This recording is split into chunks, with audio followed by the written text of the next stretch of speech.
I'm on a train. I keep seeing the same man at every stop. It happened on Sunday night. I was taking the 11:47 p.m. Amtrak from Washington, D.C. to NYC. After visiting my boyfriend, as we pulled up to the Aberdeen stop, I saw him, a man standing outside on the platform. He stood with his back to the train, under the shadow of the station's awning. Tall, well-built. Despite the muggy July heat, he wore a long trench coat and a hat. Standing perfectly still, he stuck out like a sore thumb against the passengers hurrying off the train. Weird. I'd taken this train back from errands many times before, and rarely saw anyone get on this late, especially at a tiny stop like Aberdeen. As the doors whooshed open, I waited for him to board, but he didn't. He didn't even turn around. What's he doing out there? If not boarding, waiting for another train. Maybe. With a clank, the train started back up again.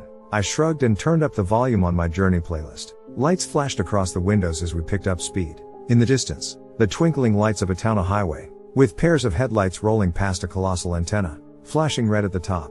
The grays and blacks of the ground smudged into a blur, melted into the purple sky. My eyes fluttered closed. Now arriving in Wilmington, Delaware. The conductor's voice from the overhead speakers jolted me awake. I stretched, popped my earbuds out, and looked around. The train car was empty. Now the two girls who'd been sitting near the back were gone.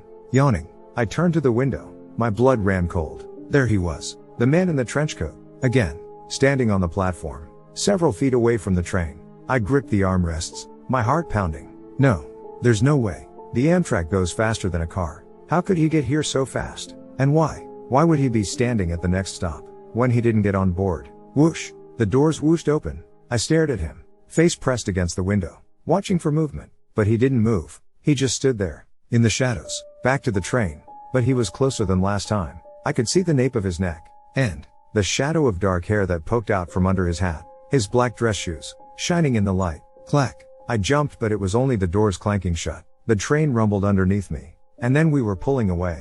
The man in the station replaced with open fields of grass. I pulled out my phone. I just saw the same guy at two different train stops, Aberdeen and Wilmington. I wrote, my fingers flying across the keys. It's really weird. The three dots appeared. Then Aaron replied, what? The same guy at both? Like he drove there as the train did. Yeah. My thumbs hesitated over the keys, wondering if I should tell her how strange he was. 2. The trench coat. The hat. Always facing away. Probably just some weirdo. I typed instead, and hit send. You should have Becca meet you when you get into NYC. Aaron texted back, and call me when you're safe back home. Okay. That time, I didn't go to sleep. I stayed wide awake until we hit Philadelphia. As we pulled into the station, as I saw the myriad of street lamps twinkling in the darkness, I felt waves of relief. What is it about seeing civilization, crowds, cities that assuages our fear? It's like we're programmed to believe that nothing bad can ever happen in sight of other people, or that the mere presence of city lights, even if there's no one around, can drive the evil away. Nonetheless, when we pulled into 30th Street Station, there was no strange figure in a trench coat. I watched a few people get off the train car ahead of mine. A tall woman in a pink coat, a hipster guy wearing a knitted cap, a nerdy-looking businessman. Then the train pulled forward, and we plunged into the darkness, feeling better about the whole thing. I shot off another text to Aaron, just past Philadelphia. He wasn't there. Oh good. I was starting to get worried. Call me when you're safe in your apartment. Okay, will do. I love you. I took the jacket off my lap, rolled it into a makeshift pillow, and leaned against the window. The darkness whipped past, and I was dozing off again. Now arriving in Cornwall Heights, PA. I blearily opened my eyes. The station was small, a little shack attached to the platform. As the only lit structure, it seemed to float in the darkness, disconnected from the rest of the world. And standing there, alone on the platform, was the man in the trench coat. I jerked back. No, I whispered. It can't be. He faced the train now, but his head was cut off by the height of the window. I could only see his black shoes, the buttons rising up his coat. Who the hell are you? Why are you following this train? I sat there, frozen with fear, my mind racing. The doors hissed open. This time, he moved. My heart plummeted as he slowly turned towards the front of the train, face still hidden. Then he took a step, a slow, deliberate step towards the back of the car. Then another, and another. Muggy heat crept in from the doors. Sweat ran down my neck.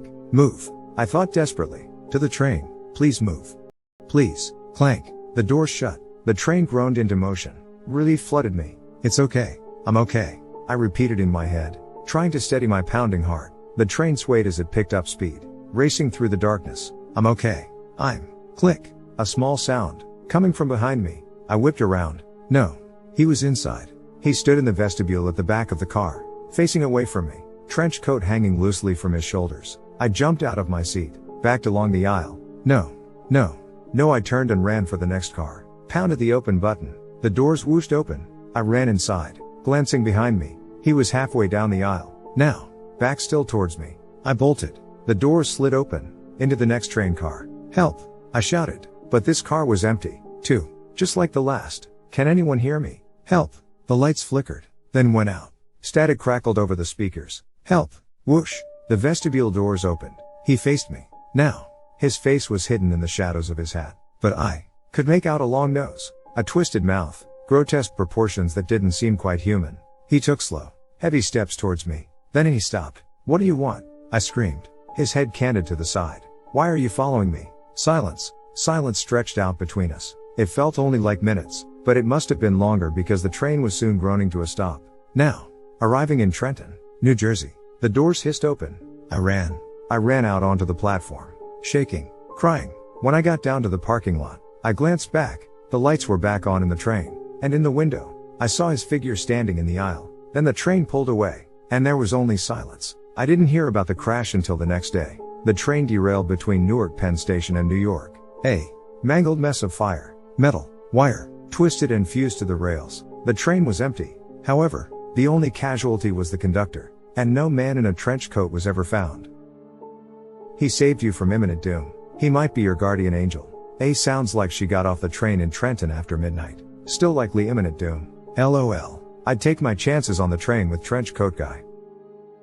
Maybe death didn't want you to die that day. Something might be off. Something might have needed you to stay in this world, so he sent an angel of death to get you off the train.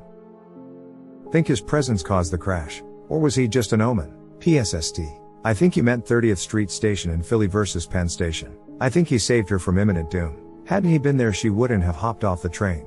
Really? I think the trenchcoat man was about to kill her, but killed the conductor instead and took hold of the train and crashed it. What about protection isn't here? She wouldn't have been scared if the dude wasn't on the train. Hence, she wouldn't have hopped off of the train, consequently dying. Maybe he found that the only way to make her leave the train is by scaring her. Well, in that same respect, you could also say that if there was Michael Myers standing there with a bloody knife on the train, I would have gotten out too, especially if he was stalking me. And guess what? It turns out the train with a serial killer on it crashed. I'm not saying the trench coat guy was a serial killer, but he's giving off some creepy vibes.